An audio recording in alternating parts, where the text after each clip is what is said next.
బెల్లంతో వండింది పాయసమే, పంచదారతో వండింది పాయసమే. ఒకటి తెల్లగా ఉంది, ఒకటి నల్లగా ఉంది, రెండిటి రుచి తీపి.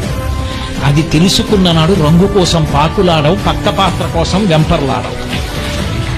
నాలో కనపడనిది ఏది సీతమ్మలో కనపడి నువ్వు చచ్చిపోయావురా, నీ గుర్రి కామానికి ఏం చేశావో తెలుసా రావణ అని అడిగింది. ప్రపంచాన్ని గడగడలాడించగలిగిన వాడు ఇంద్రుణ్ణి గెలవగలిగిన కొడుకుని కన్నాడు. నీ కామానికి పరకాంతని తెచ్చి కొడుకుని యుద్ధానికి పంపి చంపేశావు. నా కొడుకుని, నీ తమ్ముణ్ణి చంపేశావు, కుంభకర్ణుణ్ణి. ఇప్పుడు నువ్వు చచ్చిపోతే నీ తమ్ముడు విభీషణుడు నీ తలకొరివి పెడతాడు.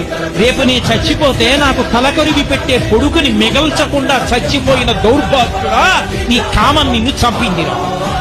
చెప్పరా సీతమ్మ ముందు సుందరకాండలో? ఒళ్ళు దగ్గర పెట్టుకోకపోతే అన్ని వేళలా వయసు ఉంటుందా, అన్ని వేళలా శరీరంలో ఓపిక ఉంటుందా? ఎంత తేలికగా ఓపిక ఉంటుందో అంత తేలికగా ఓపిక